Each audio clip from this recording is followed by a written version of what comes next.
Speaker আজকে আমাদের সরকার পক্ষ হয়তো অন্য মনস্ক আজকে আমাদের বিতর্ক থেকে, কারণ আমার প্রথম বক্তা পরিবারের অসহায়ত্বের কথা বলে গিয়েছেন, যার উত্তর সরকার পক্ষ পাবার পরও বারবার চাচ্ছেন, যেটা তাদের প্রকৃতভাবে অন্য মনস্কতা প্রকাশ করে। পুরাই আগুন বক্তব্য। হাজার হাজার মানুষ রাস্তায় দাঁড়িয়ে অক্লান্তভাবে আন্দোলন করার ঠিক পরে যখন মর্মান্তিক সড়ক দুর্ঘটনা রাস্তায় দেখি, তো যখন আমারই বন্ধুকে ইজ্জাতকে আমার হারাতে হয়, তখন 2018 সালের নিরাপদ সড়ক চেয়ে আন্দোলনের ব্যাপারে এবং তার সফলতার ব্যাপারে আমাদের সংশয় ওঠে। মানুষ স্পিকার, যে বক্তব্য শুনলে শুধু আমি না আপনারাও অবাক হয়ে যাবেন। 2024-এর ঈদ যাত্রায় দুর্ঘটনার সংখ্যা 358টি ছিল, যার মধ্যে নিহত সংখ্যা ছিল 367 জন।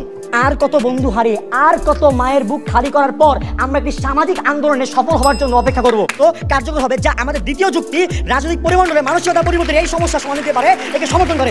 আসসালামু আলাইকুম। এখানে বেশি কথা বলে সময় নষ্ট করব না, রাখলে আমরা ভিডিও ফুটেজে চলে যাব, কারণ ভাই ওখানে পুরাই আগুন ঝরা বক্তব্য হইতেছে। যে বক্তব্য শুনে নাকি বিপক্ষ দলও অবাক হয়ে তাকিয়েছিলেন। চলুন কি এমন বক্তব্য দিলেন যে বক্তব্যের জন্য নাকি বিপক্ষ দলও অবাক হয়ে তাকিয়েছিলেন, সেই বক্তব্যটি আমরা আগে শুনে আসি। স্পিকার আজকে আমাদের সরকার পক্ষ হয়তো অন্য মনস্ক আজকে আমাদের বিতর্ক থেকে, কারণ আমার প্রথম বক্তা পরিবারের অসহায়ত্বের কথা বলে গিয়েছেন, যার উত্তর সরকার পক্ষ পাবার পরও বারবার চাচ্ছেন, যেটা তাদের প্রকৃতভাবে অন্য মনস্কতা প্রকাশ করে। দ্বিতীয়ত, আমাদের সরকার পক্ষ বলে গিয়েছেন ভূতওয়ালা সর্ষে দিয়ে ভূত টানানো যায় না। মাননীয় স্পিকার, আমাদের দেশের অসৎ রাজনীতিবিদদের সদিচ্ছার উদয় না হলে কোনো দেশের সর্ষে দিয়েই এই ভূত টানানো সম্ভব নয়, যে তারা উপেক্ষা করে যাচ্ছেন।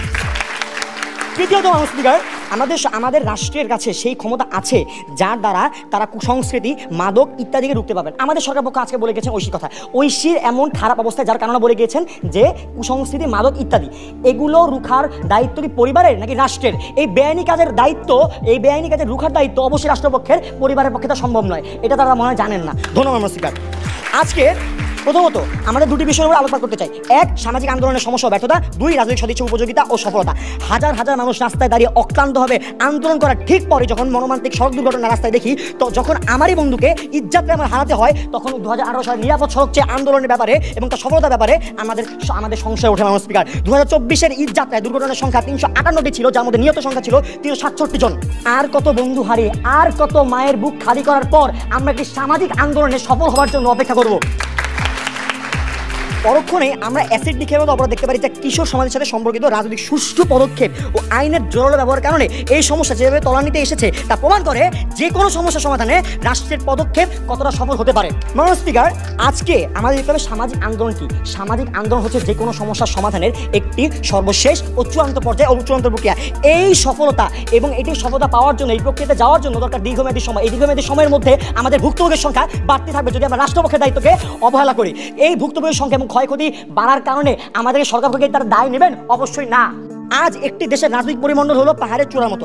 আপনি যদি পাহাড়টিকে সম্পূর্ণভাবে ভিজিয়ে দিতে চান, তাহলে পাহাড়টির নিচ থেকে পানি ঢালার চেয়ে চূড়ায় পানি ঢালুন, তা পুরো পাহাড়েই ছড়িয়ে পড়বে। ঠিক তেমনি রাজনৈতিক পরিমণ্ডলের পদক্ষেপের প্রভাব দেশের তৃণমূল পর্যন্ত কার্যকর হবে, যা আমাদের দ্বিতীয় যুক্তি রাজনৈতিক পরিমণ্ডলে মানসিকতা পরিবর্তনের এই সমস্যা সমাধান দিতে পারে, একে সমর্থন করে। মূলত কিশোর গ্যাং উত্থানের কারণ তিনটি: এক, আর্থসামাজিক অবস্থা; দুই, সুস্থ মানসিক শিক্ষার অভাব; তিন, রাজনৈতিক অপব্যবহার। বেশিরভাগ কিশোর গ্যাং সদস্য নিম্ন শ্রেণীর সামাজিক অবস্থা মানুষ।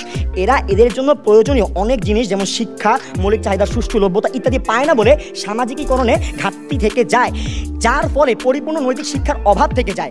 এবং এটার সুযোগ নিয়ে কিছু অসৎ রাজনৈতিক নেতা তাদের নিজেদের ক্ষমতা বৃদ্ধি ও আধিপত্য ধরে রাখতে কিশোর গ্যাংয়ের পৃষ্ঠপোষক হন। আর যদি রাজনৈতিক পর্যায়ে সকল রাষ্ট্রীয় ব্যক্তিত্ব নিজের দায়িত্ব সৎভাবে পালন করেন, এতে করে এরকম পৃষ্ঠপোষক থামবে যা সাধারণ মানুষের পক্ষে থামানো সম্ভব নয়। কারণ সেই অসৎ রাজনৈতিক ব্যক্তিত্বের মানসিকতা পরিবর্তন না হলে সমস্যা চলমান থাকবে। পরিশেষে বলতে চাই, জনগণের জন্য রাষ্ট্র, রাষ্ট্রের জন্য জনগণ, এই কথাটি আমরা যদি মানি, তাহলে আমাদের এটাও মানতে হবে জনগণের কাছে আমরা ক্ষমতা ছেড়ে না দিয়ে রাষ্ট্রপক্ষের কাছে আমরা যদি তাদের দায়িত্বগুলো পালন করতে দেয়, তবে সেটি হবে অধিক যুদ্ধ। ধন্যবাদ এবং ধন্যবাদ। হ্যাঁ, অগ্নিশরা বক্তব্য এখানেই শেষ নয়, আরো সামনে অনেকগুলো আপনাদের মাঝে পর্ব নিয়ে আসবো, যে বক্তব্যগুলো শুনলে নাকি আপনাদের রক্ত পর্যন্ত গরম হয়ে যাবে। যদি এমই টাইপের মানে অগ্নিশরা, রক্ত গরম করা এন্ড হৃদয় বিরোধী বক্তব্যগুলো আপনাদের কাছে ভালো লেগে থাকে, তাহলে এই চ্যানেলটি আপনাদের জন্য। এজন্য চ্যানেলটিকে সাবস্ক্রাইব করে পাশে থাকা বেল আইকনটি ক্লিক করে রাখুন। দেখা হইতেছে সামনে আবার কোন একটা অগ্নিশরা, রক্ত গরম করা এন্ড হৃদয় বিদারক বক্তব্য নিয়ে। সেই পর্যন্ত সবাই ভালো থাকুন। আল্লাহ হাফেজ।